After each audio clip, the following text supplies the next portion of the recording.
Bonsoir à tous, merci de nous retrouver dans votre émission B-News Club sur votre chaîne de télévision, B-News Télévision. Oui, nous sommes le 10 janvier, vendredi 10 janvier 2021 et une seule actualité ce soir, c'est bien sûr les décisions rendues par la commission de recours, on va le dire ainsi, le jury d'appel donc qui a rendu ce 8 janvier 2025 une seule décision. Elle a donc renvoyé, rejeté, irrecevable l'introduction de l'ACFAC, l'Association des clubs amateurs du Cameroun, demandant bien sûr la condamnation de Samuel Eto'o-Fils quant à justement l'appel qu'il avait introduit auprès du jury d'appel pour annuler cette sanction de $200,000. Aujourd'hui, les regards sont tournés vers le 31 janvier puisque cette même décision a dit qu'elle va donc délibérer. Voilà, l'affaire est rendue dans délibéré le 31 janvier. On saura finalement si le président Samuel Eto'o-Fils va être condamné,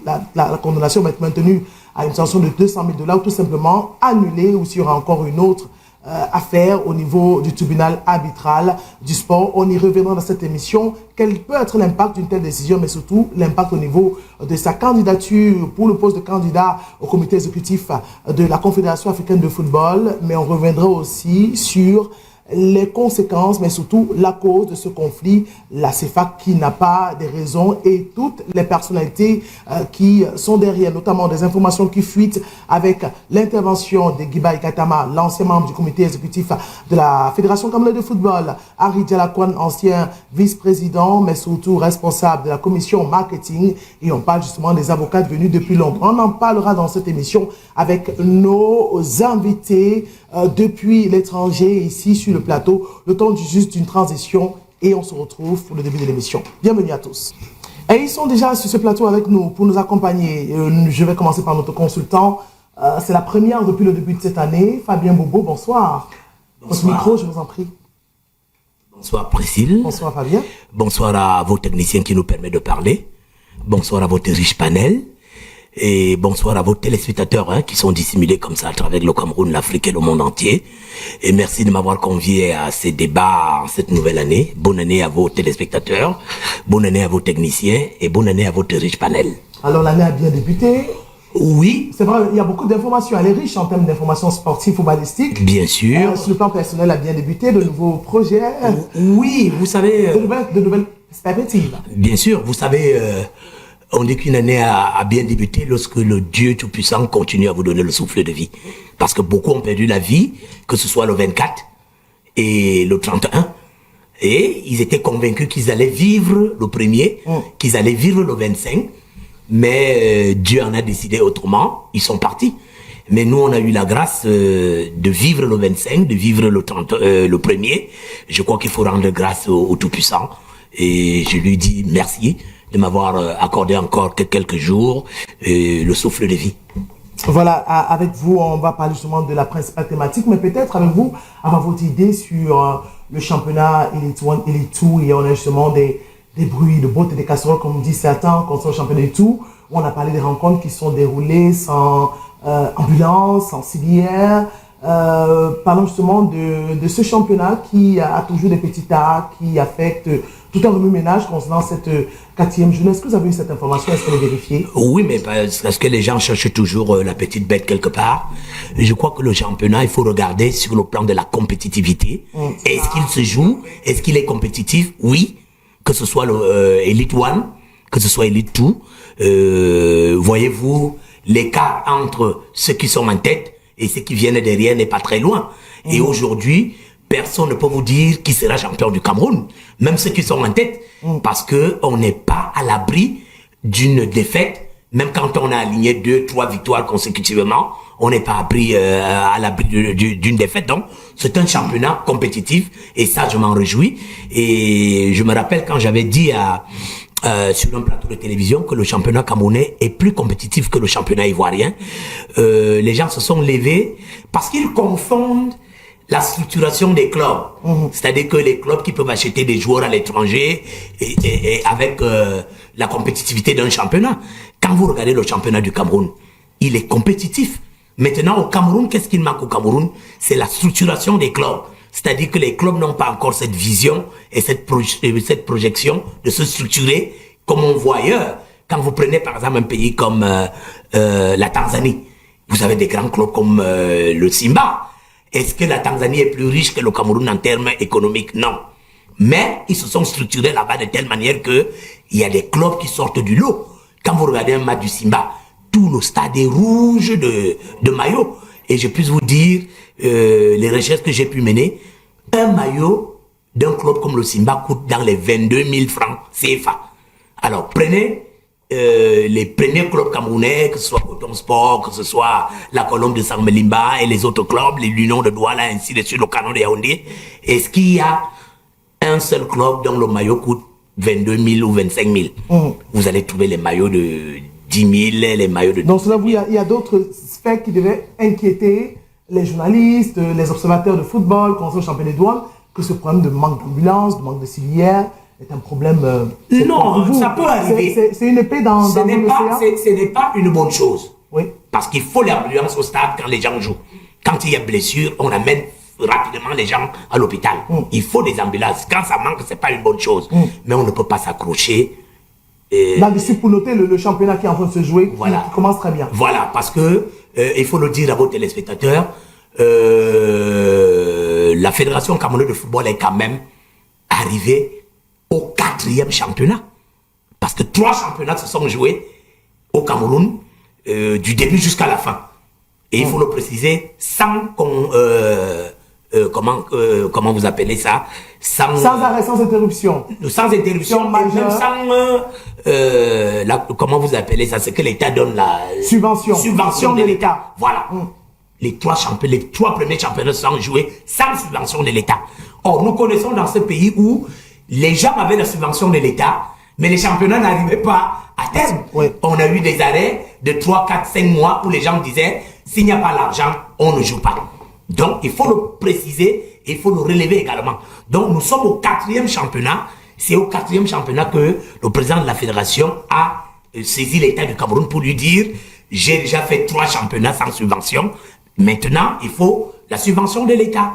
Et j'ai vu des gens dans les réseaux sociaux commencer à se moquer, à tirer sur le président de la fédération, comme si ce n'était pas son bon droit de dire à l'État de subventionner, parce qu'en réalité, on ne peut pas vous donner une mission, celle de gérer le football camerounais et ne pas vous accompagner sur le plan financier pour que vous puissiez atteindre les objectifs escomptés par celui qui vous a donné cette mission-là.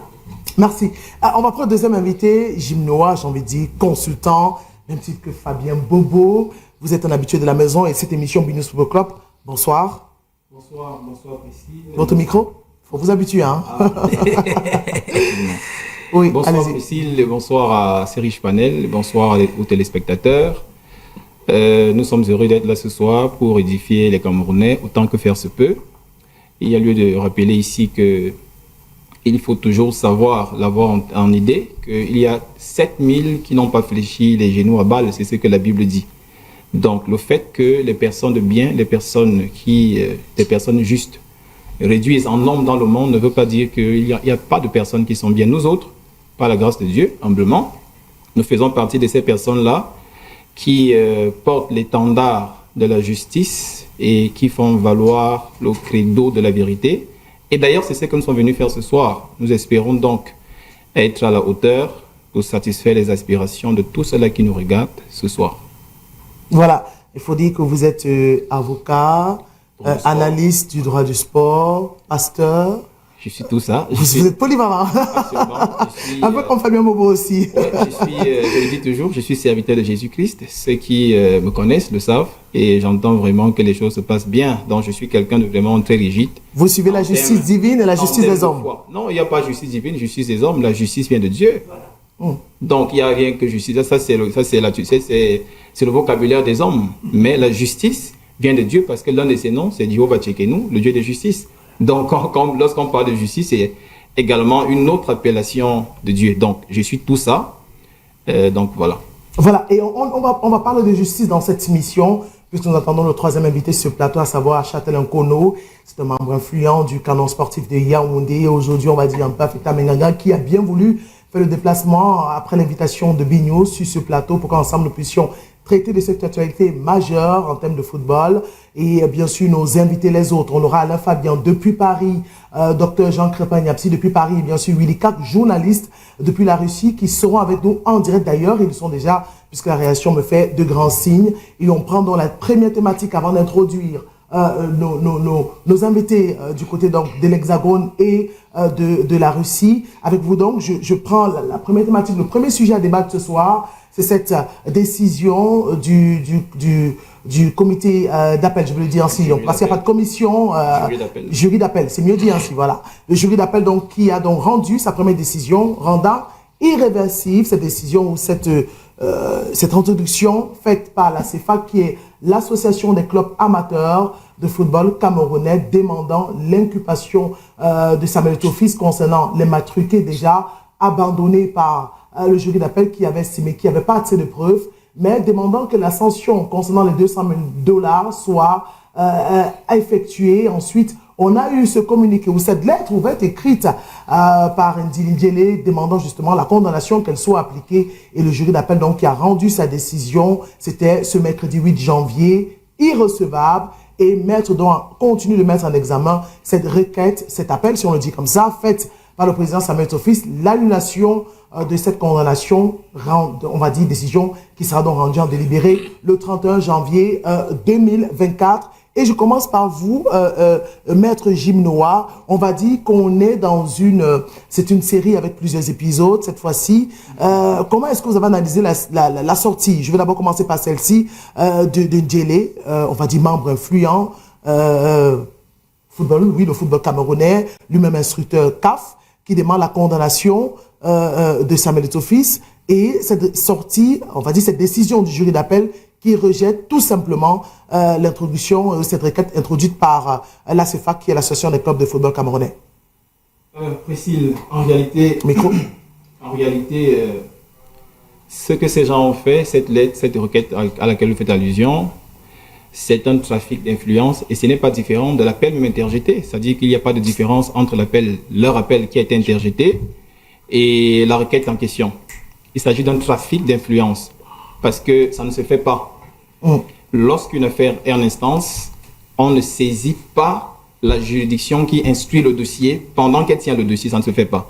Voilà pourquoi j'ai appelé ça trafic d'influence. Et alors, il s'agit d'un battement d'aile lorsque les personnes se sont rendues compte que la première tentative n'a pas donné, la seconde n'a pas donné, on essaye quand même, on se dit, bon voilà, on peut quand même essayer quelque chose. Alors, on rédige donc une requête qu'on dépose, qu'on introduit, tentant de menacer le jury d'appel de la CAF, lui intimant presque l'ordre de rendre une décision qui leur est favorable, même si les textes ne corroborent pas leur volonté. Donc c'est de ça qu'il s'agit, il ne s'agit pas de quelque chose d'autre, il s'agit simplement d'un trafic d'influence.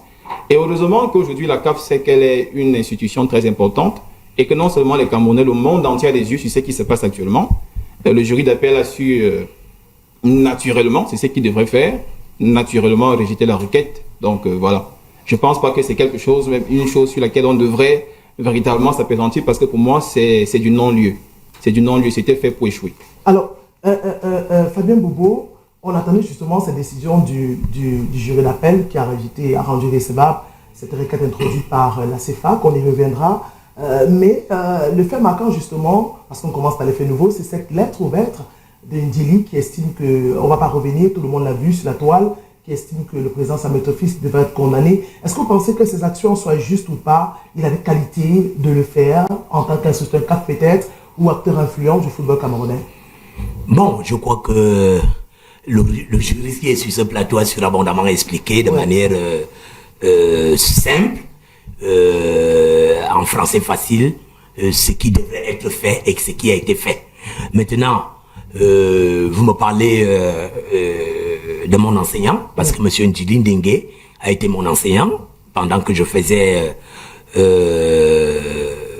la formation en entraînement, parce qu'il faut dire ici que c'est M. Ndili Ndiélé et M. Wangsi Dominique, ensuite M. Julianga Frédéric et M.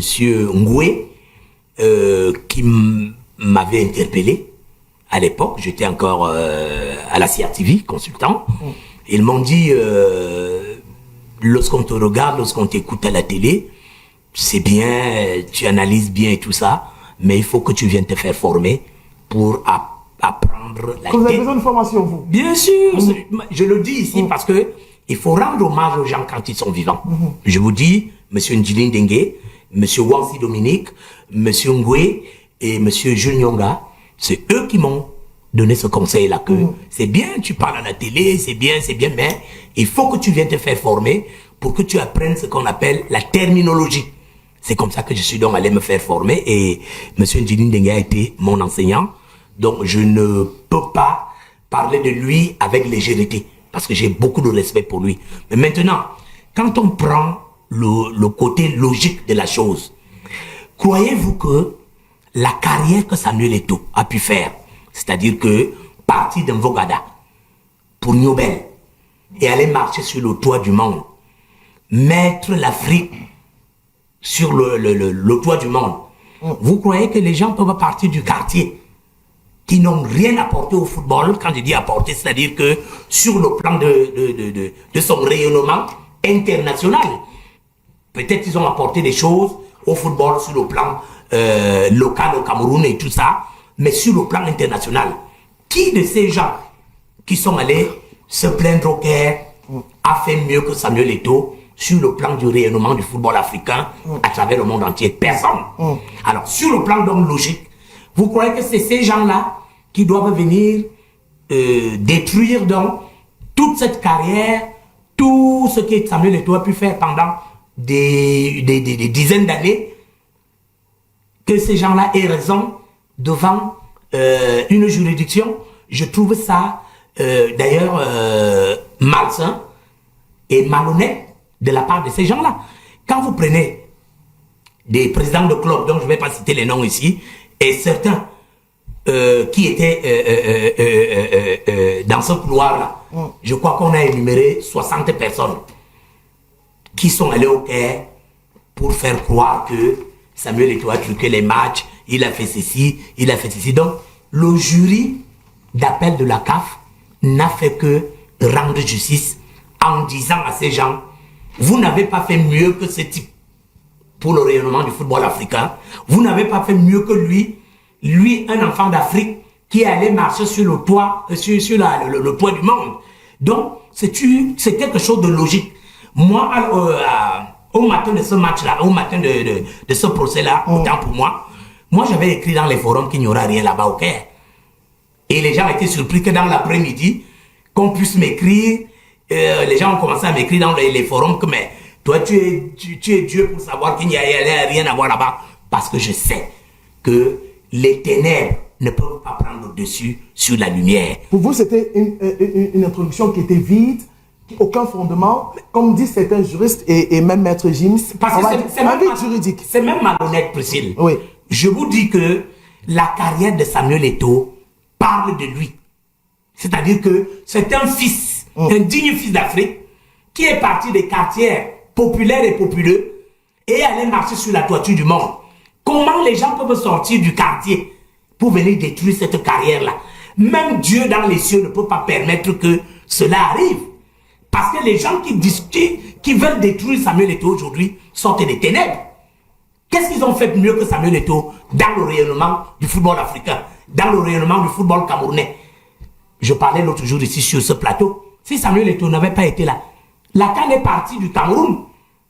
C'est où étaient ces gens-là qui disent qu'ils sont les acteurs? Pourquoi ils ne sont pas allés chercher la CAN pour la ramener au Cameroun?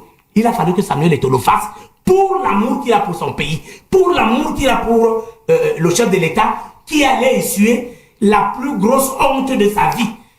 Parce qu'organiser une CAN et que celle-ci s'échappe à la dernière minute, parce que les gens n'ont pas pu construire les infrastructures dont le président leur avait donné la mission, il a fallu que Samuel Eto'o se batte pour ramener la CAN au Cameroun. Ceux qui sont donc allés au Caire étaient où pour ramener la CAN au Cameroun? Puisque tout le monde sait que la CAN du Cameroun était prévue en 2019, elle s'est jouée en 2021. Donc voilà l'utilité d'un garçon comme Samuel Eto'o dans le mouvement sportif camerounais, africain et mondial. Donc Dieu ne peut pas permettre que les gens partent des ténèbres pour venir éteindre la lumière. C'est impossible. Voilà, et on va, la réalisation nous fait des grands signes que nos invités, Alain Fabien, Dr Jacques Crépin, Yamsi et Willy Kak sont déjà en direct. Et on va d'abord prendre Alain Fabien, si vous le permettez, puisqu'on me dit que c'est le premier à être prêt. Concernant justement cette affaire, Samuel Eto'o-Fils, il est matruqué. Je commence par vous, Alain Fabien. Oui, il est en ligne, on me le dit. Alain Fabien, alors je commence par vous. Selon vous, on parle justement d'une décision qui est en traitement, en délibéré, qui sera rendue en délibéré le 31 janvier 2024. La même question, je la pose aussi aux deux autres invités. En attendant, on commencera par vous. Que peut-on attendre finalement de ce jury d'appel de la Confédération africaine de football? Bonsoir Alain Fabien. Des matchs prétendus truqués, mais précis. Quand vous me posez la question, que peut-on attendre? On n'attend rien du tout. En fait, ce qu'on fait là, en droit, c'est ce qu'on appelle un débat mal fondé. C'est-à-dire que vous vous retrouvez effectivement mis en cause et on vous demande à vous-même de ramener la preuve que vous n'avez pas truqué les matchs. Alors qu'en fait, quand vous êtes exactement devant le jury, on a déjà une preuve concrète que vous avez truqué les matchs. C'est pour ça que, je vais faire une analyse exactement sur 3 prismes. Il faut rappeler aux nombreux téléspectateurs de BNews que le Cameroun a d'abord un réel problème sur le plan socio-anthropologique. Je vais expliquer. Parce que je pense que les gens ont d'autres problèmes exactement en ce qui concerne une précarité explosive. Les Camerounais n'ont jamais aimé les Camerounais. Ça, c'est important de signaler ça.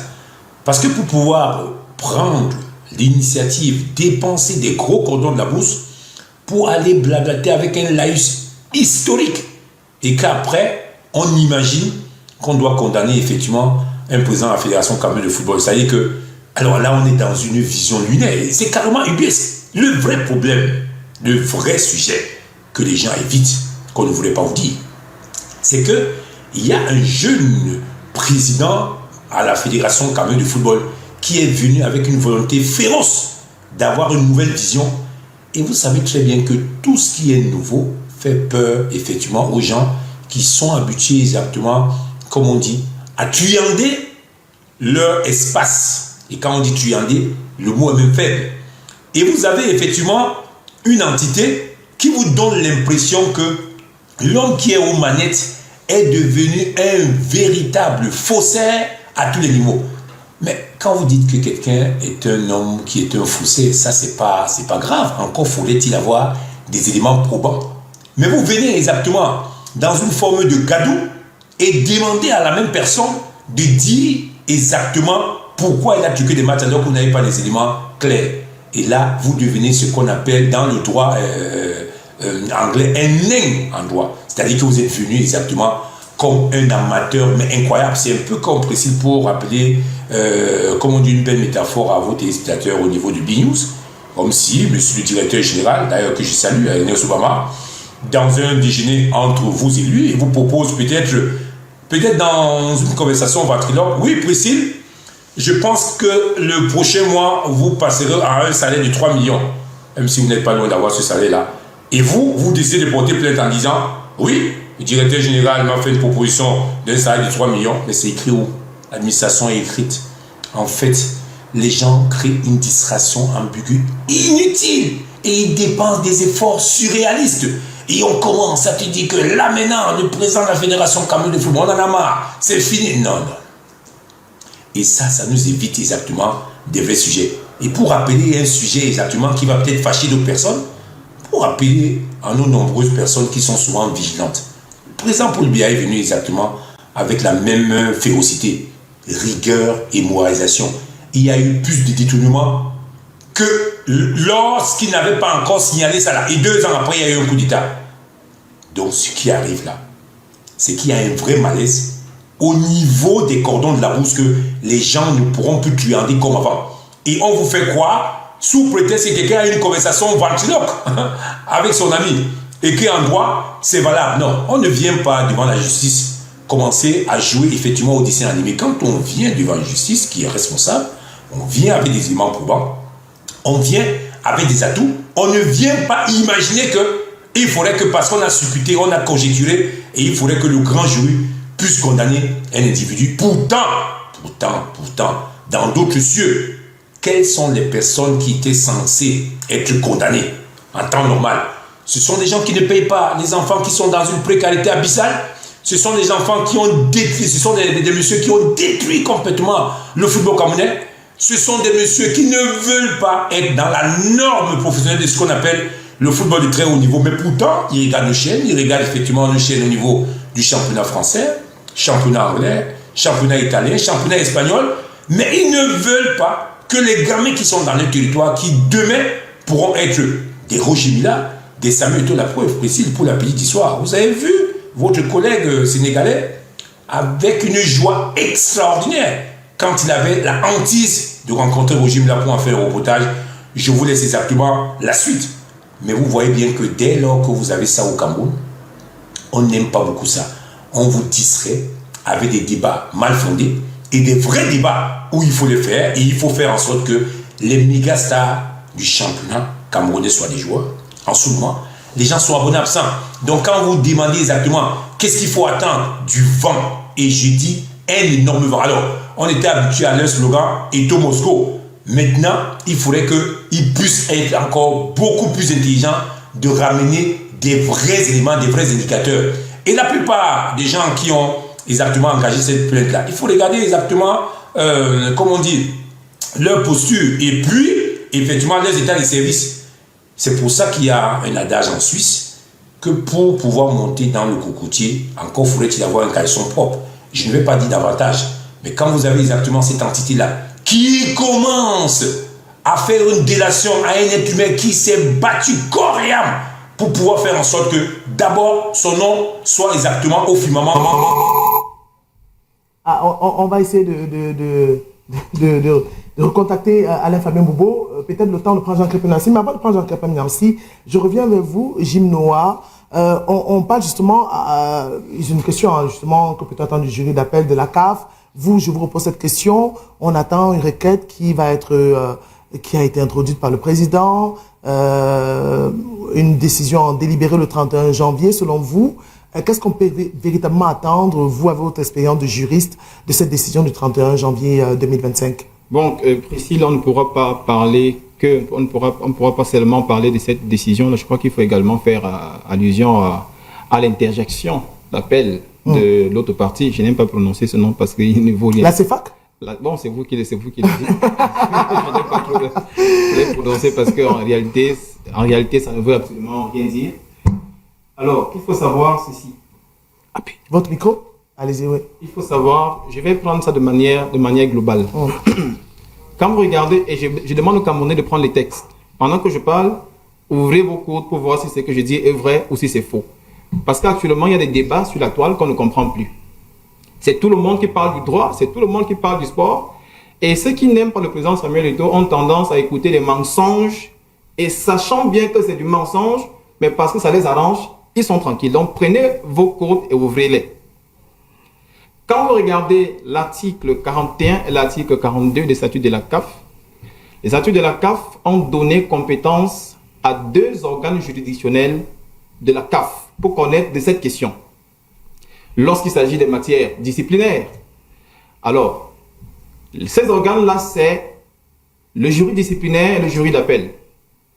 Maintenant, si on va dans le code disciplinaire même, dans la règle générale, c'est-à-dire l'article 5, dans le lexique dispositionnel, parle de la règle générale, il est clairement écrit et littéralement écrit que les associations nationales, les clubs et les entités sportives ont la compétence de poursuivre et de sanctionner les infractions commises pendant les compétitions géographiques, culturelles, historiques ou autres. C'est de ça qu'il s'agit. Ça veut dire quoi? Ça veut dire qu'il faut comprendre que la CAF n'est pas compétente de connaître des infractions qui se sont commises pendant que l'association nationale qu'est la FECAFOOT organisait une compétition. C'est pas possible. Il faut qu'on soit d'accord là-dessus. Maintenant, il faut lire l'article 5 en question avec l'article 71 qui lui dit que ce que la CAF peut faire, c'est qu'il est possible pour la CAF d'étendre la décision du jury disciplinaire. C'est par là que je vais commencer parce que je suis encore sur l'incompétence. Donc, la CAF a le pouvoir d'étendre la décision, la sanction qui a été rendue par les organes juridictionnels internes des associations sportives. Si celle-là le lui demande, à condition que, maintenant on va à l'article 72, il y a 2 ou 3 conditions que je vais citer ici. Il faut que la partie qui a été sanctionnée ait eu le temps valablement de se défendre de manière régulière, ait été régulièrement notifiée de la décision en question, c'est-à-dire qu'elle a eu le moyen de se défendre. En ce moment-là, la CAF peut donc étendre, mais là c'est à la demande de l'association sportive en question. Ça veut dire que c'est la FECAFOOT. Ce qu'il fallait faire, c'est quoi? Si ces gens étaient intelligents, ils auraient simplement saisi, sur la base de l'article 68 et 70, la commission fédérale d'homologation et de discipline, article 68, ou encore la commission d'éthique, article 70 des statuts de la FECAFOOT. C'est à ce niveau-là que ça devrait se passer, parce que ce sont les 2 organes juridictionnels à connaître de telles infractions, comme dans le cas d'espèce. C'est de ça qu'il s'agit. Donc, c'est clair qu'il y a manifestement exception d'incompétence. Ça, c'est clair, parce que la CAF, ces organes juridictionnels n'ont pas le pouvoir, n'ont pas compétence de connaître des infractions qui ont été commises pendant l'organisation des matchs, pendant l'organisation des journées culturelles, historiques, géographiques, organisées par des associations sportives. Ça, c'est le premier point, c'est qu'il faut comprendre. Le deuxième point qu'il faut comprendre, c'est que on ne peut pas rendre une décision sur la base de rien. Nous sommes ici en matière de légalité. Et le principe de légalité veut qu'on rende une décision, on rend une décision seulement si elle est écrite. Et il n'y a pas de sanction s'il n'y a pas de texte. Ça, c'est le b.a.-ba du droit. Alors, il n'y a pas de code éthique à la CAF. Voilà. Comment est-ce que la CAF peut s'arroger la compétence de connaître des infractions qui sont liées à l'éthique? Pourtant, le FECAFOOT a un organe juridictionnel qui connaît des questions d'éthique. Mais qu'est-ce qu'ils ont fait? Ils ont bondi rapidement. Ils sont allés à la CAF. Vous voyez qu'ils sont malhonnêtes. C'est la malhonnêteté, tout ça. Ils sont des malhonnêtes. C'est pas possible. Sinon, on statue sur quelle base? Lorsqu'on va sanctionner et qu'on rend la décision, on la rend sur quelle base? Quel est le code d'éthique sur lequel la décision est fondée? Ça ne tient pas. Et ce que ces gens ont voulu faire, lorsqu'on parle du fait qu'ils ont interjeté appel, en réalité, c'est pas un appel. Ce qu'ils ont fait et qu'ils ont mal fait se trouve dans l'article 81 maintenant du code disciplinaire. Et là, on parle de la révision de la sanction. C'est ça qu'ils auraient dû faire, parce que en réalité, ce qu'ils demandent au jury d'appel de faire, c'est quoi? Ils demandent au jury d'appel non seulement de confirmer les 250 000 dollars, mais encore d'augmenter la sanction que le jury disciplinaire a rendue. C'est la révision. Et en matière de révision, l'article 81 du code disciplinaire a prévu que s'il y a de nouveaux éléments, de nouveaux moyens et de nouvelles preuves, alors la partie qui est intéressée va donc saisir le même organe juridictionnel dans les 10 jours. C'est-à-dire 10 jours à compter du rendu de la décision. 10 jours sont déjà passés, donc ce n'est plus possible. Se rendant compte qu'ils ne peuvent plus surfer sur la révision, ce qu'ils font, c'est qu'ils tentent donc d'interjeter appel. Et voilà pourquoi c'est irrécevable. Il faut faire la nuance entre l'irrécevabilité et le fait de dire débouté. Parce qu'irrécevable veut dire que ils n'ont même pas d'abord rempli les conditions de forme pour que le juge statue dans le fond pour voir si les prétentions qu'ils veulent faire valoir sont fondées. Mais débouté veut dire que, au moins, tout au moins, sur la forme, les conditions ont été respectées. Et comme elles ont été respectées, l'instance en question est entrée dans le fond, mais il s'avère malheureusement que... Donc pour vous, la CEFAC, c'est un dossier qui ne les concernait pas et qui ne les regardait pas. C'est un dossier qui ne les concernait absolument pas. Je dis qu'ils ont essayé c'est un forcing en fait. Voilà. Se rendant compte que ce n'est plus possible avec la révision de la sanction, ils vont donc interjeter appel. C'est ce qu'il faut comprendre. Donc c'était normal que la décision, que leur entre guillemets appel, ou alors leur tentative de révision de la sanction soit tout simplement déclarée irrécevable. C'est ce que les Camerounais doivent comprendre. Donc ces gens-là n'ont ni part, ni lot dans cette affaire.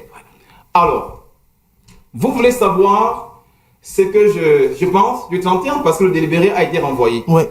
Alors là, je vais faire un peu de communication, un peu de droit. Ce que je pense concernant ce renvoi du délibéré, c'est qu'il y a un problème de fond. Samuel Eto'o fait peur. Ça, vous le savez, chaque fois on le dit ici. Et lorsqu'on en parle, les gens disent non, vous avez mangé. On n'a rien mangé. On défend Samuel Eto'o, on défend la justice par l'individu. Voilà. C'est la justice que nous défendons. Voilà. Samuel Eto'o fait peur. Et le jury d'appel, la CAF actuellement est embarrassé. Voilà. Parce que les Camerounais regardent. Le monde entier a les yeux braqués sur cette affaire. Voilà. pour voir comment il sera possible de sanctionner quelqu'un sur la base de rien. Voilà. Parce que les textes sont clairs. Au regard de ce que je viens de dire, vous ne pouvez pas me démontrer le contraire, c'est-à-dire vous ne pouvez pas me dire qu'il est possible pour la CAF, d'une manière ou d'une autre, d'être compétent pour connaître des infractions qui sont des infractions en question, c'est pas possible. Donc tout est clair qu'il y a incompétence. Il faut également savoir qu'il y a exception de litispendance. Parce que la même affaire est connue par deux juridictions. Soit l'une doit se dessaisir pour laisser donc la compétence ou alors le pouvoir à l'autre de continuer l'instruction, soit alors la partie demanderesse va donc demander, ou du moins va désister, pour permettre à une seule des deux entités, une seule des deux juridictions, de connaître cette affaire. Donc, le 31, il n'y aura absolument rien. On va prendre rapidement Willika qui nous attend déjà. Il est en direct depuis la Russie. Un confrère Willika qui est depuis quelques mois déjà, moins d'une année. Et avec vous, Willika, vous vous intéressez toujours aux questions footballistiques, sportives concernant le Cameroun. Vous avez décidé de réagir sur la question. On parle justement de cette décision rendue par le jury d'appel de la Confédération africaine de football qui a donc décidé que l'interjection de la CEFAC est irrecevable. Bonsoir Willika. Ensuite, on prendra directement le docteur Jean Crépin Niapsi parce qu'il faut que ça s'enchaîne. Ils ont d'autres réactions, d'autres points sur lesquels ils vont réagir. Bonsoir Willika. Bonsoir à vous, Pilsil. Bonsoir à tout votre panel. Bonsoir à vos nombreux téléspectateurs. Permettez-moi d'entrer de jeu de vous souhaiter à vous, à votre panel et à vos nombreux téléspectateurs une bonne, heureuse année 2025. Alors, pour entrer dans le vif du sujet, comme vous l'avez si bien dit, bien qu'étant en dehors des frontières du Cameroun et même de l'Afrique, on suit l'actualité footballistique et partant de cette affaire au niveau des juridictions de la Confédération africaine de football, avec au centre des débats M. Samuel Eto'o, le président de la Fédération camerounaise de football. Je vous dirais d'entrée de jeu qu'il ne faut rien attendre. Ceux qui s'agitent ça et là, que ce soit sur les réseaux sociaux, qui s'agitent sur les plateaux de télévision, qui disent ci, qui disent ça, il ne faut s'attendre à rien. D'abord, il faut aussi peut-être noter quelque chose, et je sais que vos panélistes le noteront pour certains, c'est que les deux parties ont fait appel de la dernière décision rendue par les juridictions de la CAF en juillet dernier. Vous vous souvenez que M. Samuel Eto'o avait été frappé d'une amende de 180 000 euros pour manquement à l'éthique, conformément au texte et statut de la Confédération africaine de football. Et donc, le président de la Fédération camerounaise de football, M. Samuel Eto'o, a décidé de faire appel pour annuler cette décision. Maintenant, pour les autres enfoirés, eux, ils ont fait appel pour que M. Samuel Eto'o soit condamné pour des affaires de matchs truqués. Vous vous souvenez que justement, la commission juridique de la Confédération africaine de football avait simplement déclaré qu'elle n'avait pas assez de preuves pour inculper M. Samuel Eto'o pour une quelconque affaire de trucage de match. Et donc, ce que moi je voudrais simplement dire, si vous me le permettez, au sortir de cette affaire, déjà comme je vous l'ai dit, au risque de me répéter, c'est que rien de nouveau ne sortira, du moins en faveur de tous ces enfoirés. Pourquoi enfoirés? Parce que il faut dire que, et ça c'est d'ailleurs très étonnant, malgré le nombre de personnes que ces gens-là sont, ils n'ont pas pu réunir la maudite somme de $3 000 qui aurait servi à la recevabilité de leur requête. C'est impensable. C'est impensable. Et d'ailleurs, selon certaines sources bien introduites, j'ai eu dire que ces personnes-là qui ont fait le déplacement pour le Caire ont même des difficultés à rallier le Cameroun. C'est curieux. C'est curieux. C'est simplement pour leur dire que la poule ne s'assied jamais dans les débats concernant les dents. Parce que pendant que eux, ils font ce que nous appelons vulgairement au quartier le Ndjangi pour collecter l'argent qui pourra leur servir à rallier le Cameroun. Monsieur Samuel Eto'o, il est rentré depuis fort longtemps au Cameroun et via son jet privé. Donc, il faut que ces gens, dans leur sorcellerie, dans leur aigreur et dans leur haine pour monsieur Samuel Eto'o, sachent qu'on ne déplace pas une montagne. Monsieur Eto'o, c'est un élu de Dieu, un élu de ses ancêtres et un élu de ses pairs au niveau de la Fédération camerounaise de football. Et n'en déplaise à ces enfoirés foirés, jusqu'à preuve de contraire, M. Samuel Eto'o reste et demeure le président de la Fédération camerounaise de football et par conséquent reste éligible au comité exécutif de la Confédération africaine de football. Donc pour me résumer et pour répondre à votre première question, Priscille Messéné, il faut que les uns et les autres sachent que la seule décision qu'on puisse attendre de ce jury d'appel de la Confédération africaine de football, évidemment, c'est qu'il annule ou confirme l'amende infligée à M. Samuel Eto'o en juillet dernier, amende qui s'élève à 180 000 €. Chers téléspectateurs, bonsoir. Amis copanélistes, bonsoir. Bonsoir Madame Priscille pour cette invitation. Revenons à la question, qu'est-ce qu'on peut attendre de ce jury? Permettez-moi de vous décevoir, n'attendons rien du tout, parce que le dossier est vide. Le dossier est vide. Mais néanmoins, si le jury s'entête, nous pouvons avoir l'annulation du premier procès, c'est-à-dire M. Samuel Eto'o n'a aucune amende à payer. On peut avoir le maintien de la première condamnation, c'est-à-dire l'amende de 250 000 $ à payer, qui ne répond sûrement à aucune case des statuts de la CAF. Et la troisième proposition, on peut avoir une aggravation de l'amende. Mais je reste persuadé qu'il n'y aura rien et n'attendons rien du tout. Le procès. Merci, Dr Jean Crépin, Namsi, Willy Kak, Alain Fabien, vous êtes en direct, vous ne partez pas. Alors, Fabien Bobo, tout le monde s'accorde à dire qu'il n'y aura rien. Selon vous, quelle peut être l'éventualité de ce procès, impact sur la candidature, la validation de la candidature pour des candidats pour le comité exécutif de la Confédération africaine de football? Tout simplement, c'est un bon-né. Non, il faut déjà dire que à vos téléspectateurs qu'il y a eu une grosse mafia qui s'est formée pour que M. Mbombo Njoya soit candidat au poste au comité exécutif. Je vais vous dire pourquoi. Vous ne pouvez pas. Parce que lorsque M. Mbombo Njoya arrive au comité exécutif de la CAF, il va avec l'onction de la Fédération camerounaise de football parce qu'il est président de la Fédération camerounaise de football. Alors, quand son mandat est donc fini, il représente qui actuellement pour être candidat au comité exécutif? Les textes de la CAF sont clairs. C'est les fédérations qui soutiennent les candidats qui vont au comité exécutif de la CAF.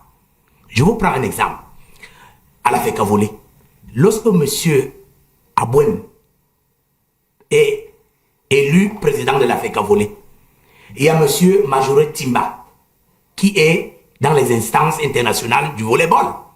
Alors, M. Abouem laisse M. Timba rester dans ces instances-là parce qu'il estime que bon, c'est un grand frère, je ne peux pas aller le bousculer là-bas. Mais s'il voulait être là-bas, c'est-à-dire à l'international, M. Timba rentrait au quartier carrément.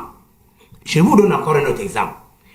La commission de gouvernance de la CAF a invalidé la candidature de M. Mbombo Njoya et d'un Guinéen qui s'appelle Guinée-Conakry, qui s'appelle M. Sangaré. Mais curieusement, les deux sont allés au TAS. C'est la candidature de M. Mbombo Nyoya qui a été validée au TAS. Mais la candidature de M. Sangaré n'a pas été validée. Suivez mon regard. Et parce que pourquoi le secrétaire général de la CAF et d'autres personnalités, même du Cameroun, c'est eux qui sont dans cette mafia de vouloir soutenir la candidature de M. Mbombo Nyoya. M. Mbombo Nyoya représente qui actuellement où nous parlons là, au niveau de la CAF? Lorsqu'on sait, je l'ai dit au début de mon introduction, que ce sont les fédérations qui donnent mandat. Qui donnent mandat. Voilà. Mandat pour aller. Et cela est valable, par exemple, je prends un exemple terre à terre pour que les Camerounais comprennent. Lorsqu'un Camerounais veut souscrire un poste dans une institution internationale, qui soutient la candidature de ce Camerounais? C'est le Cameroun. Hein? Parce qu'il représente le Cameroun dans cette institution-là. Monsieur Mbombo Nyoya représente qui là-bas? Parce que Monsieur Samuel Eto'o, sur le plan textuel, est légitime pour être candidat au comité exécutif parce qu'il est président de la fédération. C'est le même chemin que Monsieur Mbombo Nyoya avait pris pour entrer au comité exécutif parce qu'à l'époque, il était président de la fédération camerounaise de football. Au jour d'aujourd'hui, il représente qui là-bas? Le Cameroun? Non. Parce que il doit avoir son mandat à partir de la fédération camerounaise de football. Donc vous comprenez qu'il y a une grosse mafia qui est en train de se tisser. Et j'estime que sur le plan logique, sur le plan textuel, et d'ailleurs quand vous regardez dans les forums, le Cameroun est le seul pays qui a eu 2 candidats. Les autres fédérations ont envoyé un seul candidat. Mais quand le Cameroun a 2 candidats, comment? Par quelle alchimie? Je crois que l'homme de droit qui est sur ce plateau va surabondamment expliquer sur le plan du droit au Camerounais cette grosse mafia, cette grosse tricherie qui est en train de se faire. Donc pour me résumer, M. Samuel Eto'o est légitime à partir des textes de la CAF parce qu'il part là-bas avec le mandat de la Fédération camerounaise de football pour aller compétir et entrer au comité exécutif de la CAF. Mais M. Mbombo Nyoya représente qui là-bas? Mais est-ce que vous êtes d'accord avec Femi Oboka Etienne en disant qu'il y a une mafia qui est en train de s'organiser? Est-ce qu'on peut lui donner raison quand même? Votre micro, quand on voit les acteurs qui ont introduit cette plainte ou cette requête, on a Guibaï Gatama, éjecté du comité exécutif de la Fédération camerounaise de football, Ndjele, sa réaction avec sa lettre ouverte, on voit l'ancien Dialakwan qui s'est retrouvé du côté du Caire. C'est une source officieuse qui était par des avocats anglais venus de l'Angleterre qui sont retrouvés. Est-ce que vous avez l'impression que c'est une conspiration, une mafia qui se met en place pour éjecter, on va le dire comme ça, ou humilier le président de la Fédération camerounaise de football? Priscille, déjà, le président de la Fédération camerounaise de football ne peut pas être humilié. C'est quelqu'un qui atteint un niveau où on ne pense pas, c'est pas possible de l'humilier. Et les Camerounais, les compatriotes qui sont justes, c'est-à-dire ceux-là qui sont épris de justice, le savent très bien. Nous sommes unanimes sur le fait que cet homme travaille réellement. C'est l'occasion pour moi de dire, pour ceux qui jubilent, qui disent que voilà, on a retiré la gestion des subventions aux fédérations, je leur dis que non. La performance des fédérations sportives ne dépend pas des subventions de l'État. D'ailleurs, il y a une preuve. Voilà les championnats qui se jouent au Cameroun sans subvention. On commence un championnat, on le termine sans subvention. Donc, c'est ce qu'il faut déjà savoir. Deuxième chose, un point très important, je dois marteler dessus, c'est que l'appel interjeté par le président Samuel Eto'o n'était pas pour que le jury d'appel casse, ou donc je vais dire annule ou suspende la décision du jury disciplinaire. Non, c'était pour que le jury d'appel reconnaisse l'incompétence soulevée. Il faut qu'on soit d'accord. Parce qu'en réalité, le président Samuel Eto'o, il conteste la compétence du jury disciplinaire. Donc, il rentre au jury d'appel pour lui dire qu'il faut que vous reconnaissiez ce que je suis en train de dire. J'ai fait valoir mes prétentions. Et mes prétentions, c'est quoi? C'est qu'en réalité, il n'y a pas de compétence. Donc, il faut reconnaître. Ce n'est pas pour annuler la décision parce qu'en réalité, ça ne le concerne pas. Je suis très d'accord avec ce que dit l'aîné Fabien Bobo. Et là, moi, je parle toujours avec des textes. Je pense qu'on doit être clair là-dessus. Alors, il y a 3 articles qui sont très importants dans les statuts de la CAF. Je vais vous envoyer lire l'article 13, l'article 18 et l'article 22. Parce que c'est là que vient le problème. L'article 13, l'article 18 et l'article 22. L'article 13 dit clairement que les fédérations ne peuvent avoir qu'un seul représentant au sein du comité exécutif. L'article 13 et 18 maintenant réitèrent le fait que pour être éligible à l'élection au COMEX de la CAF, il faut avoir le quitus, c'est-à-dire en termes simples, il faut être investi par la fédération nationale. Voilà. Maintenant, il y a une exception à l'article 22. Parce qu'au COMEX, on a divisé en zones. Nous avons la zone centrale, nous avons la zone de l'Est, nous avons la zone ainsi de suite. Par exemple, le Cameroun appartient à la zone du centre. L'Afrique centrale. Non, on appelle ça la zone du centre. C'est comme ça que c'est écrit dans le texte. La zone du centre. Donc, la zone du centre peut avoir droit à 2 candidats. Mais à condition que le deuxième candidat soit une femme. C'est écrit noir sur blanc. Voilà. Ça dit qu'il y a une exception, mais l'exception veut que le deuxième candidat, donc, parce que la CAF a quand même considéré... Même si les 2 candidats viennent du même pays. Oui, bien sûr, c'est possible. Que le deuxième soit une femme. Que le deuxième soit une femme. C'est la seule condition. Je dis bien la seule exception. C'est-à-dire qu'il faut un principe, un seul qui représente la Fédération camerounaise de football, comme dans le cas d'espèce, et qui est présenté, c'est-à-dire qui est investi, qui a reçu le quitus de la Fédération nationale. Maintenant, par exception à l'article 22, on vous dit clairement que la zone centrale, elle peut avoir 2 d'ailleurs, toutes les zones en dehors de la zone du sud. Parce qu'il y a la zone du sud qui peut avoir 3. Mais la zone centrale à laquelle appartient le Cameroun, par exemple, elle peut avoir 2 à condition que le deuxième candidat soit une femme. Alors vous allez me dire si le président Boumundjouya est un homme ou s'il est une femme. C'est pas une très bonne blague. Alors, on va rapidement retrouver nos invités. D'abord, on commence par Alain Fabien qui nous regarde depuis Paris. Alors Alain Fabien, avec vous, on parle justement d'éventualité de ce procès, mais surtout la question à laquelle je voudrais que vous puissiez répondre, c'est un peu comment considérer les actions entreprises par la CEFAC, qui est l'association des clubs amateurs de football camerounais dans cette affaire concernant Samuel Eto'o-Fils et la Confédération africaine de football. Alain Fabien. Miel, quelle éventualité, quelle fin.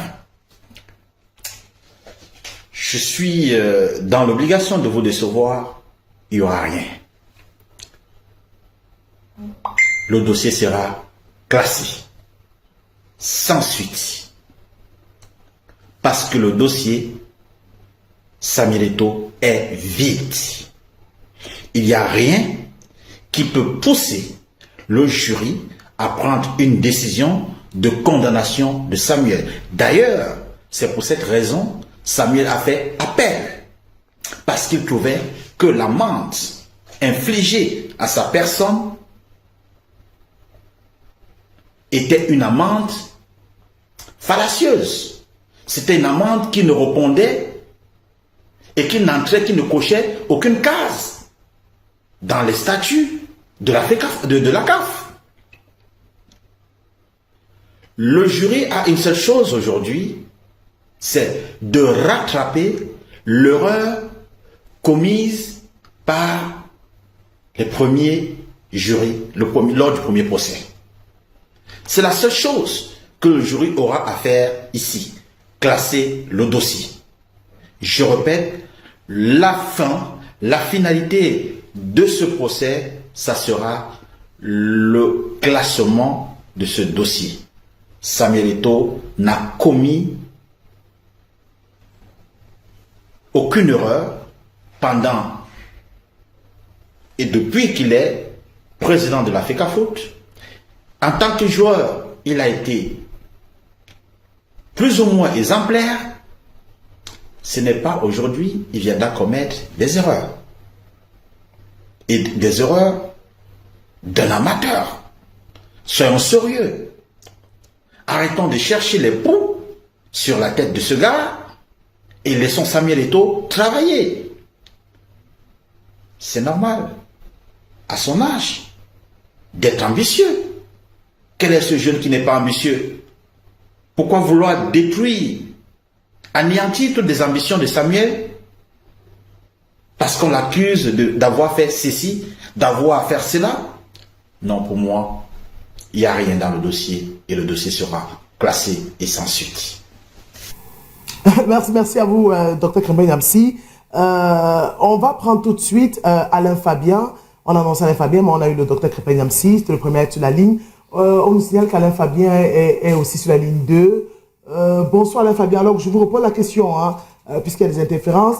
Alors, on parle peut-être des éventualités de ce procès du 31 janvier 2025, mais peut-être votre réaction sur la considération des actions entreprises par la CEFAC, cette association des clubs amateurs, d'ailleurs, qui avait cutus du président de la fédération dans cette affaire le concernant face à la Confédération africaine de football dont le dénouement aura lieu le 31 janvier 2025.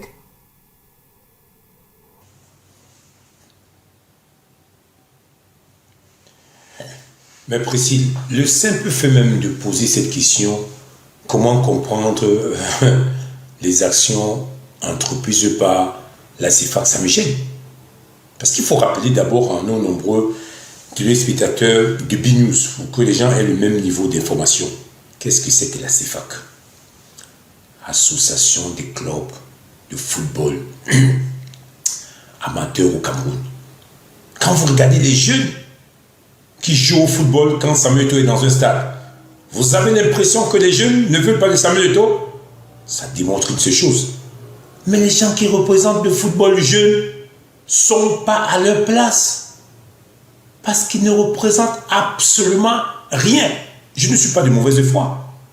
Puisque ce qu'ils devraient représenter, s'ils devaient être des ambassadeurs du football jeune, vous pensez que les jeunes pensent vraiment comme ces gens-là? Non. Il y a une forme de manipulation incroyable. Parce que, en ce qui concernait exactement la zone nébuleuse, parce qu'il y avait une forme de nébulosité dans la gestion du football de manière globale. Et aujourd'hui, on a compris que cette nébulosité commence un petit peu à diminuer et les monstres commencent à penser que leur parcours historique est devenu rédhibitoire. Et donc, ils créent donc effectivement cette scission pour devenir extrêmement pernicieux. Tout ce qu'on doit comprendre, c'est que les gens comme les personnes qui gèrent le football amateur, on devrait peut-être les reformer ou les repenser. Mais ces gens-là qui sont là ne sont pas à leur place. Ces gens ne sont pas à leur place, Priscille. Parce que pour engager ce genre d'action, mais il faut être d'un niveau de malhonnêteté intellectuelle parce que ça ne se repose sur rien. On vous dit l'association des clubs du football amateur et on remarque que tous les jeunes adorent Samuel Eto'o. Et que rien que parce que quelqu'un a un nom, il représente ces gamins, il en fait exactement du chantage, il manipule parce qu'il a des pressions des autres monstres, des gangsters là-bas qui dictent les lois. Juste parce qu'on leur a demandé de pouvoir faire en sorte de donner les cordons de la bourse aux gamins, ça ne les arrange pas, et que le président de la Fédération camerounaise de football n'est pas exactement dans le code pour continuer exactement les malversations financières. Non, Priscille. Le simple fait même que je continue à faire exactement, comme on dit, entre guillemets, une forme d'apologie pour cette association, mais ça me gêne énormément. Tout ce qu'on doit comprendre, c'est que le Cameroun est malade. Mais sauf que là, on a affaire à un malade dangereux. Parce que le vrai malade, Priscille, c'est celui qui va à l'hôpital. Mais quand vous êtes malade, et quand vous ne pensez pas aller à l'hôpital, là, on a fait exactement à ce qu'on appelle du terrorisme sportif. Parce que ça peut exploser à n'importe quel moment. Et je crois que le malaise est beaucoup plus profond. Il est temps que les gens se remettent vraiment à l'endroit. Parce que pour pouvoir engager ce genre de procédure, ça veut dire qu'on n'a jamais aimé le football. On n'a jamais aimé les clubs amateurs. On n'a jamais aimé les jeunes. Vous pensez qu'un parent responsable irait faire ce que les autres sont en train de faire là? Combien on propose à ces personnes-là de pouvoir le faire? Allons savoir. Il va falloir qu'on enquête là-dessus. Non, je pense qu'il est temps que les gens se remettent à l'endroit. Et comment comprendre ces conspirations? Mais cette conspiration a un nom.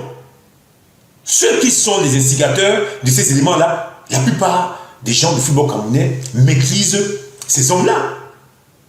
Pourquoi ne pas voter des grandes lois à l'Assemblée nationale pour dire clairement que les gens qui ne veulent pas payer des gamins comme il faut peuvent se retrouver quelque part enfermés? où il ne doit même être le président des clubs. Au lieu de commencer à blablater, Samuel Eto'o aurait truqué des matchs, on en a marre, il faudrait qu'on s'en sépare. On ne pourra pas s'en séparer parce que la plupart des jeunes gens qui jouent au Cameroun ont une seule devise. Il faudrait que Samuel Eto'o soit là pour que ça puisse les garantir leur avenir. Mais Priscille, quand on ne regarde pas du football jeune, on regarde des jeunes qui ont été champions d'Afrique. André Onana, Christian Bassogo, André Onana qui joue à Manchester United. Mais si Samuel Eto'o n'avait pas dépensé ses cordons de la bourse pour croire que c'est possible, mais comment on pouvait imaginer avoir ce championnat d'Afrique avec ces mêmes joueurs? Et parmi ces joueurs-là, il y a un joueur qui est sorti meilleur joueur de la CAN, Christian Bassogo. Personne ne le connaissait. André Onana a joué à l'Ajax, à l'Inter, à Manchester United. Il a été exactement dans la bonne formation de Barcelone. Qu'on ne le voit pas. Il est passé dans un centre de Samuel Eto'o, même s'il était un gardien exactement accompli. Mais c'est parce que Samuel Eto'o lui l'a cru. Il s'est projeté. Il y a d'autres noms que j'oublie certainement. Mais Priscille, c'est quand on aime le foot. Et là, quand il faisait ça, il n'imaginait pas être le patron de la fédération camerounaise de football. Moi, j'ai vu Samuel Eto'o en Antalya. Il venait aux entraînements tôt. Et j'avais l'impression que ce gars, apparemment, lui, il vient de commencer à jouer au football. Parce qu'il est discipliné, sérieux dans ce qu'il fait. Alors, on peut penser qu'il est volcanique parce qu'il a des annonces. Mais ces annonces-là, s'il ne les fait pas, comment il va être motivé? Quand on veut être un grand homme, c'est la capacité à prendre des risques. Ce n'est pas de rester se cacher là. C'est la preuve, comme je disais à certains de mes amis. Quand on ne tire pas un penalty, on a moins de risques de le rater. Ceux qui ne tirent jamais ne savent pas ce que c'est. Donc, quand on m'appelle du début, on sait pourquoi. C'est ceux qui paient les initiatives, coup franc penalty, qui savent à quel moment il faut faire X et Y. Et Samuel Eto'o, qu'on le veuille ou non, oui, on peut reprocher ces nombre de choses. Mais de là à penser que les clubs amateurs précis et que les enfants qui jouent au foot, ces gens-là représentent, non, ils ne représentent rien du tout. Et là, nous avons atteint les abysses de l'incompétence au niveau du Cameroun, que même dans le choix des gens qui sont des garants des enfants du football amateur, on a un vrai problème. Il est temps, comme on dit souvent, chasser les démons pour qu'on retrouve nos lettres de noblesse. Il est temps que le bon Dieu revienne à l'endroit au Cameroun, comme on dit souvent, Dio Benedita. Parce que BNews, heureusement que c'est une chaîne sérieuse et que les gens écoutent la bonne et la vraie information. Et j'en profite pour dire simplement aux personnes qui ont encore leur gamin de beaucoup prier et d'énormément prier, parce que je pense que une fois que Samuel Eto'o ne sera plus aux affaires. Merci Alain Fabien qui a réagi sur la question. Avec vous, Wilika, il y a plusieurs points qui ont été évoqués par vos prédécesseurs, notamment Jean-Claude Nyamsi et Alain Fabien. La question, je vous la repose. On parle justement de la considération des actions entreprises par la CEFAC, elle qui est garante, cette association des clubs amateurs du football camerounais qui contredit, on va le dire ainsi, le président de la fédération, Samuel Eto'o Fils. Wilika, selon vous, d'accord ou pas d'accord par rapport à ces actions introduites auprès de ce jury d'appel de la Confédération africaine de football? Ben, quelle issue pour ce procès? Je pense que, comme je le disais dans ma première prise de parole, au risque de me répéter, M. Samuel Eto'o a fait appel de la décision rendue en juillet dernier, décision au cours de laquelle, ou alors par laquelle il avait été frappé d'une amende de 180 000 euros. Donc, il est question pour le jury d'appel de la Confédération africaine de football, soit de confirmer la sentence de juillet dernier, soit de l'annuler purement et simplement. Donc, sur un plan personnel, je pense que voilà, il y a deux options qui se présentent quant à ce procès, c'est-à-dire que l'amende infligée à M. Samuel Eto'o soit confirmée ou qu'elle soit purement et simplement annulée. Maintenant, pour ce qui est des enfoirés foirés, nous savons déjà que leur requête a été jugée irrecevable parce que n'ayant pas pu marquer le nombre important qu'ils sont, réunit la somme de 3 000 $. Et l'autre chose aussi, peut-être que j'ai manqué de signaler lors de ma première prise de parole, c'est que Vous savez, Priscille, je fais un constat. C'est qu'il y a une nouvelle discipline au Cameroun qui est née depuis l'arrivée de M. Samuel Eto'o à la tête de la Fédération camerounaise de football et qui compte désormais de nombreux adeptes. Cette discipline, c'est la sorcellerie. Il se passe que à l'époque de nos ancêtres, de nos grands-parents, les adeptes de la sorcellerie la faisaient dans les endroits obscurs. Malheureusement, ces sorciers de la nouvelle ère font étalage de leur pratique de sorcellerie au vu et au su de tous. Sur les réseaux sociaux, sur les plateaux de télévision, dans les studios de radio. Et malheureusement pour eux, c'est que, comme je l'ai dit, ils ont en face d'eux un élu. Un élu de Dieu, un élu de ses pères, un élu de ses ancêtres. Et la preuve, chaque fois que ces gens ont initié quoi que ce soit à l'encontre de M. Samuel Eto'o, que ce soit au Cameroun ou en dehors, ils sont rentrés la queue entre les jambes. Et vous savez, le problème avec la sorcellerie, justement, c'est que ça vous fait perdre la raison. Ça vous fait perdre la raison parce que, logiquement, après ce énième combat perdu par ces enfoirés foirés, ils devraient comprendre qu'ils ont face à eux une montagne. On ne se lève pas un matin, soit-on le plus grand sorcier du monde, pour déplacer une montagne. Or, il se trouve que M. Samuel Eto'o, c'est une montagne. Et donc, vivement que ces sorciers enfoirés foirés comprennent qu'ils ne peuvent pas déplacer la montagne Samuel Eto'o. Mais je voudrais aussi, en plus de cela, vous dire une chose. Vous savez, ce qui détruit une association de malfaiteurs, c'est ce qui les a réunis. Et je peux vous promettre une chose, Priscille, monsieur, à vous et à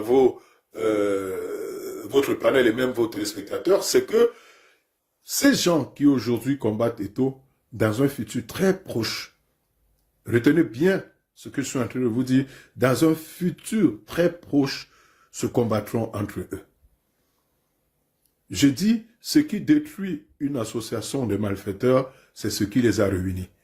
Et je vous le dis, retenez bien que cette date, dans les tout prochains jours, c'est même enfoirés qui ont fait le déplacement pour le Caire, espérer. Merci, Willy Kak. On va vous prendre tous les trois dans un instant. Fabien Bougo, je commence par vous si vous le voulez bien. On va dire le site final, c'est le 31 janvier, parce qu'on va dire les conséquences directes. Si cette décision est validée, ça peut avoir des répercussions. Beaucoup certains ont dit que c'est tout à fait vite. Alors, on parle justement parce que le site final, on parle de cette candidature pour le poste de candidat en tant que membre du COMEX, c'est-à-dire le comité exécutif de la Confédération africaine de football. On a suivi l'argumentaire de Maître Gilles Noir tout à l'heure. Notamment, c'est un procès vide de sens. La CAF n'a pas, le jury d'appel de la CAF n'a pas qualité. Est-ce qu'on peut dire que Samuel Eto'o fils fonce tout droit vers le comité exécutif de la Confédération africaine de football? Sur le plan textuel, Samuel, sa candidature ne souffre d'aucune contestation ou bien de quoi que ce soit.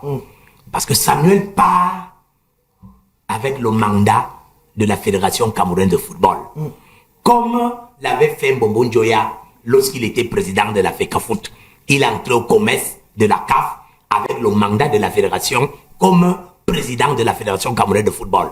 Donc, logiquement, Mbombo Njoya ne devrait plus être candidat là-bas. Si ce n'était pas la mafia avec le secrétaire général de la CAF. Donc vous, le secrétaire général de la CAF, Mbombo Njoya, se sont mis ensemble pour combattre Samuel Eto'o fils. Il y a plein de gens, même des hauts commis de l'État au niveau du Cameroun. Je ne vais pas citer leur nom ici. C'est une conspiration élaborée, comme l'a dit Maître Gilles Noir. Samuel Eto'o fait peur. Pourquoi il fait peur? Parce que les gens ont été habitués à distraire l'argent du football au détriment des acteurs du football. Alors quand Samuel arrive, Samuel ferme les robinets, Est-ce que vous savez que un ancien exécutif de la Fédération camerounaise de football payait la scolarité des fils des pontes de ce pouvoir en place? C'est-à-dire que quelqu'un à l'université aux États-Unis, c'est la fédération qui paye la scolarité de cet enfant. Quand on sait que la dernière université aux États-Unis coûte au moins 15 millions l'année. Mais c'est la fédération, parce que les gens avaient besoin des soutiens au niveau de la présidence de la République et tout ça. La fédération payait la pension de leurs enfants. Mais quand Samuel Eto'o est arrivé à la fédération, est-ce qu'il n'y a pas une sorte de bilan qui a été fait, une sorte comment on appelle ça, des déclarations de biens, une comptabilité qui a été faite pour savoir, pour dégager ces trous noirs-là? Est-ce que c'est pas trop facile de le dire aujourd'hui après 3 ans? Non, c'est pas un problème de facile. Quand Samuel Eto'o arrive à la fédération, elle est à terre, comme on dit au quartier. Il n'y a rien là-bas, il n'y a pas d'argent. Est-ce que vous savez que le siège de la FECAFOOT aujourd'hui n'était même pas la propriété de la FECAFOOT? Parce que le terrain étant litigieux depuis plus de 15 ans, on a abandonné tout cela. Quand Samuel arrive, il se rend compte que le terrain du siège de la FECAFOOT, qu'il est en train de rénover aujourd'hui, était litigieux. Il fallait d'abord aller en justice, aller gagner pour que ce terrain redevienne la propriété de la FECAFOOT. Il l'a fait, il l'a gagné. Aujourd'hui, il a relancé les travaux alors que les anciens exécutifs de la FECAFOOT avaient déjà distrait tous les milliards qu'Iya Mohamed avait laissés. Vous le savez? Bon. Donc, Samuel, comme j'aime le dire, j'ai décidé de soutenir Samuel parce que quand on est venu me voir chez moi, quand Samuel a eu l'idée d'être candidat à la FECAFOOT, on est venu me voir, on m'a dit, tu vas travailler pour la candidature de Samuel. J'ai accepté sans condition. Je suis souvent amusé quand je vois les gens écrire dans les forums, dans les réseaux sociaux. Oh, tu es un mendiant. Oh, tu as faim. Oh, vous voulez manger. Parce que les Camerounais, quand ils n'ont pas d'argument, ils vont parler de nourriture. Tu peux parler de la nourriture à un homme qui a plus de 60 ans comme moi? Quelle nourriture je n'ai pas mangé? J'ai plus de 60 ans. Je suis père de 5 enfants avec des petits-enfants. Tu me parles de nourriture? À quel âge? Quand j'ai commencé à suivre le football camerounais en 72, Samuel était né. J'ai décidé de soutenir Samuel pour 2 choses. Il faut le dire clairement à vos téléspectateurs. La première chose, c'est que Samuel sort de Bogada, qui est voilà, c'est mon bastion. Donc il fait honneur à ce bastion-là. Parce que c'est de Bogada qu'il est parti avant d'aller à Nouvelle-Douala. Est-ce que Bogada avait dit que la compétence, est-ce que vous le soutenez par rapport à ses acquis, ses compétences? Non, je vous dis pourquoi je le soutiens. Laissez-moi aller au bout de ma logique. Donc, il parle de Bogada qui est mon bastion. Il fait donc honneur à mon bastion. Première chose. La deuxième chose qui est la chose essentielle, c'est que après les exploits de Roger Mila en 90, le Cameroun a-t-il bénéficié de ces exploits? Non. Roger Mila avait été invité par les Qataris à l'époque. Le gouvernement camerounais aurait pu mettre en place une commission de plusieurs ministères. C'est-à-dire que le ministère du Tourisme, le ministère de la Culture, le ministère des Finances, le ministère de la Jeunesse et des Sports, pour aller faire un lobbying auprès des Qataris. Les Qataris allaient nous donner beaucoup d'argent parce qu'ils étaient fous amoureux de Roger Mila, de ses exploits en 90. Qu'est-ce que le Cameroun a gagné? Rien du tout. La dernière chose, la dernière personne qui est le dernier espoir du Cameroun, c'est Samuel Eto'o. Parce qu'au jour d'aujourd'hui, quel est le footballeur camerounais ou africain qui a un carnet d'adresse mieux que celui de Samuel Eto'o? Ça n'existe pas. Donc le Cameroun, en réalité, doit soutenir cet enfant parce qu'il peut nous apporter énormément de choses. Je vous donne un exemple. Depuis que vous existez, vous êtes dans le sport, Madame Priscille. Vous avez entendu un jour que le PNUD a financé un stade de football? Non. C'est un organisme, c'est une institution des Nations Unies qui fait dans le social, mais ne construit pas les stades. Mais le carnet d'adresse de Samuel a fait qu'il allait convaincre cette institution qui ne fait pas dans la construction des stades. Cette institution a financé le stade de Pousséré. Donc, ça veut dire quoi? Ça veut dire que Samuel est capable d'aller chercher les fonds ailleurs, les ramener au Cameroun, pour le bien-être de la jeunesse camerounaise. Parce que je connais l'amour que Samuel a pour ce pays. Je connais l'ambition que Samuel a pour ce pays en matière de football, en matière de sport en général.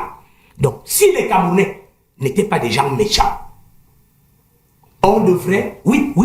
Mais on peut prendre les actions d'une minorité pour globaliser. Non. Si tu fais le pourcentage, sur 100 Camerounais, 70 sont des méchants. Oui. Vous évaluez, ça avec quoi? Je vous le dis parce que je le pense. Moi, je suis né dans un quartier populaire et populeux. J'écoute comment les gens parlent tous les jours. Le Camerounais n'aime pas le Camerounais. Comment tu peux expliquer que Samuel Eto'o est adulé dans le monde entier? Samuel Eto'o est respecté par les chefs d'État. Samuel Eto'o est arrivé au Caire l'autre jour. C'est le ministre de Sport égyptien qui l'a accueilli. C'est le président de la Fédération égyptienne de football qui l'a accueilli.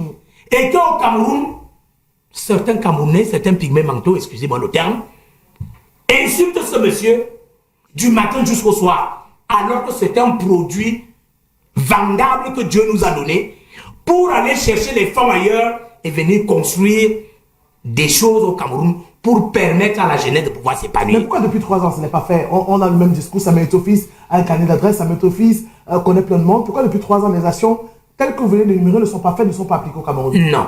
Samuel Eto'o en 3 ans a construit 2 stades. Oui. Avant Samuel Eto'o, personne ne l'a fait. C'est vrai que j'ai vu... C'est ça qui appartient à la fédération. Oui. J'ai vu dans les réseaux sociaux un ancien communicateur de la fédération balancer les conventions MTN, Fecafoot à leur époque. MTN n'a jamais conçu un stade en Bouddha. MTN a rénové le stade de Bouddha. Construire un stade veut dire l'implémenter dans un site qui n'a jamais eu de stade. Élever jusqu'à la finition, c'est ça, construire un stade. Kousseri, c'est ce que Samuel Eto'o a fait avec l'aide d'une pénurie. Bamenda est en train d'être fait avec la même chose. Or, en Bouddha, à l'époque de ce communicateur, MTN, qu'est-ce que MTN a fait? MTN a trouvé le stade de Bouddha implanté.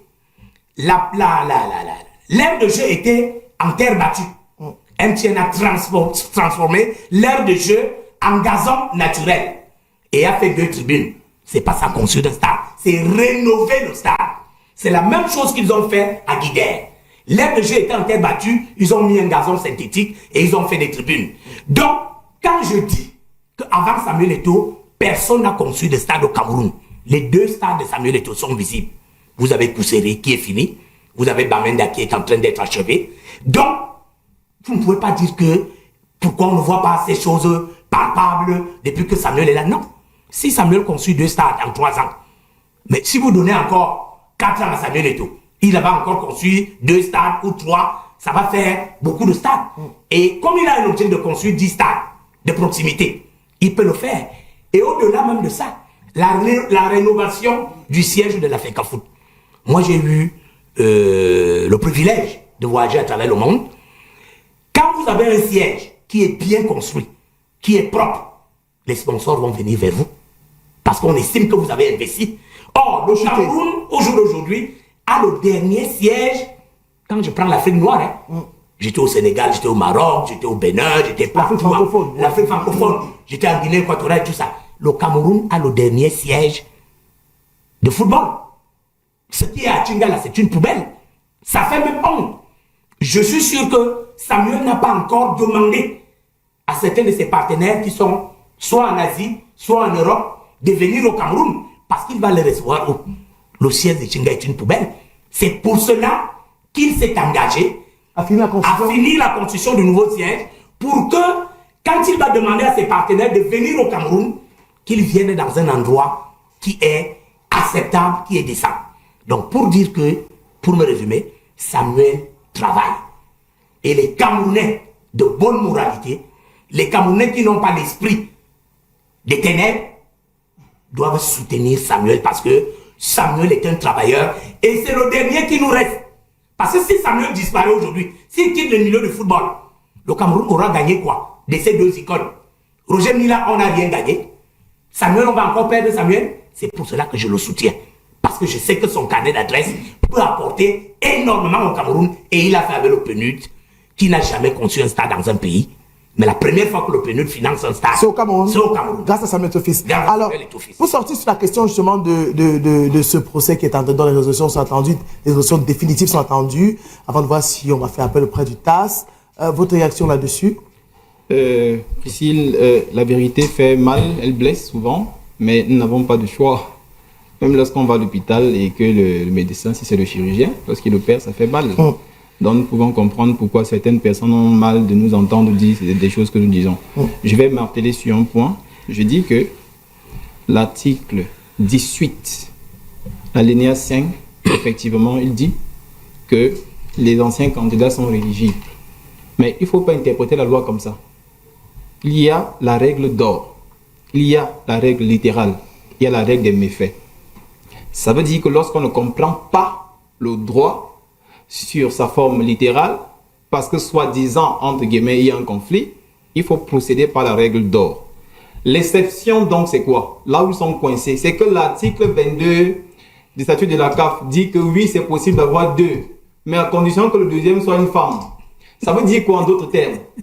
Ça veut simplement dire qu'il est question que cet ancien membre du COMEX-là soit une femme. Voilà. Si c'est un homme, c'est pas possible. Voilà. Donc, on ne dit pas que les anciens membres ne sont pas éligibles, ils le sont. Voilà. Mais l'exception veut qu'il soit une femme. Il faut marteler là-dessus. Alors, pour revenir à votre question, je vous ai déjà dit, vous savez, la vérité se dit tout aisément, on n'a pas besoin de beaucoup parler. Je vous ai dit qu'il n'y aura absolument rien. Et maintenant, s'il arrive même qu'il y ait une décision qui ne correspond pas à la vérité, c'est clair, l'article 48 des mêmes statuts de la CAF a donné donc le pouvoir au TAS de connaître des appels de décision émanant du jury d'appel de la CAF. Ce problème ne se pose pas. Et même en procédure de référé, le droit sera tout simplement dit. Il n'y a rien à attendre. Samuel Eto'o sera candidat. Et je vous ai dit tout à l'heure que la raison pour laquelle ça traîne, la raison pour laquelle on a renvoyé le délibéré, c'est qu'en réalité, ils sont en conflit avec le droit. Voilà. Ils sont en conflit avec les textes. Ils ne savent comment faire. Et là, ils sont en train de réfléchir pour voir s'il y a un autre mécanisme, s'ils peuvent trouver une exception, mais il n'y en aura pas. Je dis bien qu'il n'y en aura pas. Et s'il y en a, le TAS va casser. Parce qu'en réalité, en matière de contentieux liés au droit du football, le TAS joue le rôle de la Cour de cassation. Voilà, on va faire un dernier tour de table avec nos deux invités. On va d'abord prendre Willy Kak, journaliste qui nous regarde depuis la Russie.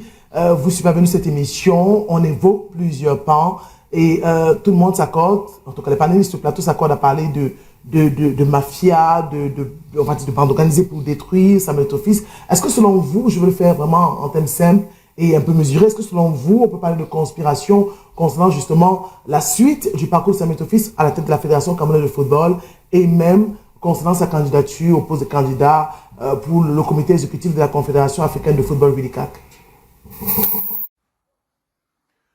Comment comprendre les actions de la CEFAC dans cette affaire? Écoutez, essayer de comprendre les actions de la CEFAC, c'est essayer de comprendre la sorcellerie. Parce que ce qu'ils font ne relève que de la pure sorcellerie. Je vais déjà, pour vous faire comprendre mon argumentaire, vous dire, sur la soixantaine de personnes qui ont fait le déplacement pour le Caire, tous, j'ai dit, la quasi-totalité n'ont pas escalité pour laquelle ils se sont présentés devant le jury d'appel de la CAF. Escalité, c'est quoi? C'est soit être membre du comité exécutif de la Fédération camerounaise de football, et vous savez que ceux qui s'y sont présentés escalité, membres du comité exécutif de la Fédération camerounaise de football, n'ont pas ces qualités puisqu'ils l'ont perdu pour la plupart parce que ayant démissionné du comité exécutif de la Fédération camerounaise de football. Pour les autres, qui se passe pour les membres de la CEFAC, entendez par cela l'Association camerounaise de football, de football amateur du Cameroun, la plupart d'entre eux ne sont même pas présidents d'un club d'interquartier. Vous avez la liste de ceux qui ont constitué cette délégation. Allez vous-même regarder. Ils sont nombreux là, qui sont allés là-bas avec ex-qualité président de club de football. mais qui ne sont présidents d'aucun club de football. Beaucoup parmi eux étaient des présidents de clubs, mais aujourd'hui n'ont plus de club. Je ne voudrais pas citer les noms, vous les connaissez, on ne cite pas les contemporains. Vous les connaissez et vous savez que pour la plupart d'entre eux, aujourd'hui, ce sont des fripiers, des vendeurs de pain, ce sont des gens qui se sont reconvertis dans l'informel parce que, ayant échoué dans le football, donc je veux dire que ne serait-ce que pour cela, on comprend que les actions menées par ces soi-disant membres de la CEFAC relèvent purement et simplement de la sorcellerie. Alors, je voudrais que les uns et les autres comprennent une chose pour de vrai. Pourquoi tout cet acharnement contre la personne de M. Samuel Eto'o? Alors, il se passe que M. Samuel Eto'o, très grand footballeur en son temps, a pensé vouloir changer les choses au niveau du football camerounais, ce qui me semble tout à fait logique. Et il a présenté un projet qui a convaincu ses pairs du comité exécutif de la Fédération camerounaise de football, qui l'ont porté à la tête de la Fédération camerounaise de football, justement. Sauf que, vous savez, jusqu'ici, la Fédération camerounaise de football, ou si vous voulez, les caisses de la Fédération camerounaise de football, étaient ce qu'on appelle au Cameroun, faisaient partie des caisses noires. Les caisses noires, c'est quoi? C'est ces caisses dans lesquelles on peut très facilement vouloir changer les choses au niveau du football camerounais, ce qui me semble tout à fait logique. Et il a présenté un projet qui a convaincu ses pairs du comité exécutif de la Fédération camerounaise de football, qui l'ont porté à la tête de la Fédération camerounaise de football, justement. Sauf que, vous savez, jusqu'ici, la Fédération camerounaise de football, ou si vous voulez, les caisses de la Fédération camerounaise de football, étaient ce qu'on appelle au Cameroun, faisaient partie des caisses noires. Les caisses noires, c'est quoi? C'est ces caisses dans lesquelles on peut très facilement injecter de l'argent et très facilement le prélever également sans pour autant qu'il y ait un quelconque contrôle. Et c'est ce qui d'ailleurs se passait jusque-là avec les prédécesseurs de M. Samuel Eto'o. Vous avez suivi cette fameuse affaire des camions de marchandises qui sont entrés au port sous la coupole de la Fédération camerounaise de football et qui impliquait d'ailleurs certains opérateurs économiques dont je vais taire le nom. Et donc, c'est justement ce qui se passait. Et je vais vous le dire, je vais vous raconter une histoire, si vous me le permettez. La fameuse histoire du siège de la Fédération camerounaise de football. Aujourd'hui, tout le monde tire à boulet rouge sur Samuel Eto'o, mais ils ne savent même pas quel est véritablement le problème de ce siège. À la base, lorsqu'on initie la construction du siège de la Fédération camerounaise de football, les initiateurs de ce projet parlent d'un projet à pratiquement 2,5 milliards de francs CFA. Or, au moment où ils initient ce projet, il n'y a pas d'argent dans les caisses de la Fédération camerounaise de football. Et ils comptent donc sur l'argent que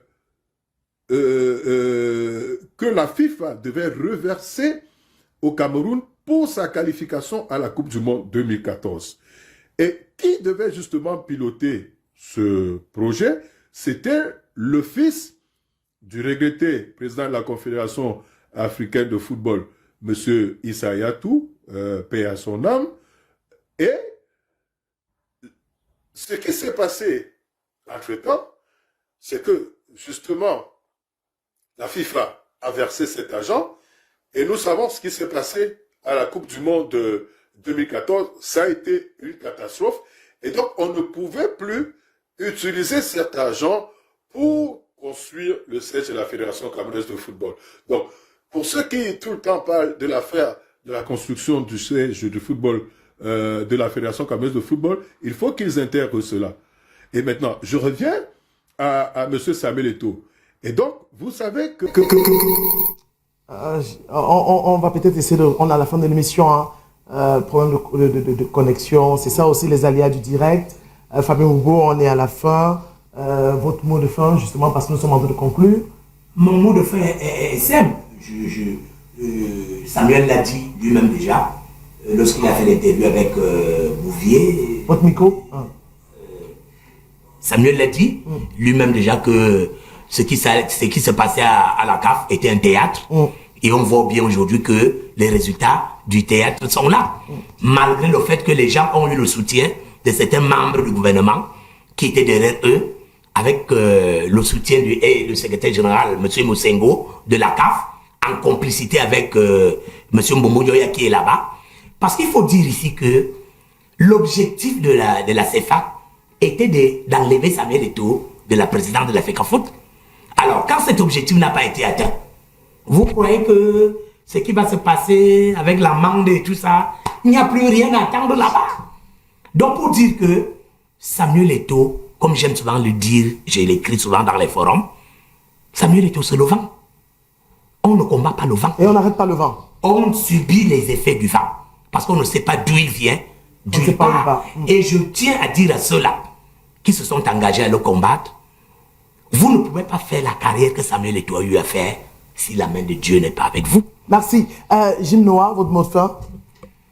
Je pense que nous avons dit plusieurs choses ici. Ils ont arrêté de marger à la FECAFOOT, manger sans travailler, et voilà pourquoi ils veulent tuer le gars. Voilà. Ça, il faut le dire clairement. Ça, c'est tout. Donc, nous avons relevé des points essentiels relativement à la thématique de ce jour. Il n'y a absolument rien à craindre le 31 janvier, et la candidature du président Samuel Eto'o ne souffre d'aucun débat. Merci. On va remercier tous les téléspectateurs qui nous ont suivis. Malheureusement, le temps nous tient à gauche. Je ne pourrai pas lire vos messages. Vous avez été très nombreux à réagir via le numéro. On le fera peut-être prochaine fois sur notre page. On avait près de 250 personnes connectées ce soir en direct.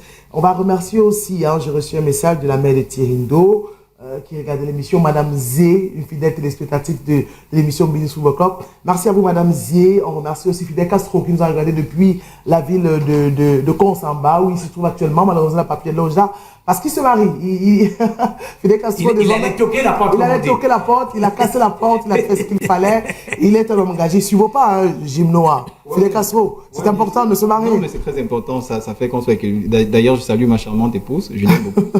Ça permet de le faire. Ça permet d'être équilibré, même sur le plan psychologique. Voilà. Et spirituel aussi. Et même spirituel, surtout les plans, le mariage, il équilibre. Et surtout quand on a fait un bon mariage. Voilà, mais on va dire félicitations à Fidel Castro et on se retrouve avec lui justement la semaine prochaine et vous aussi pour parler d'actualité en fonction justement de la semaine. Merci, vous avez été très nombreux à nous suivre.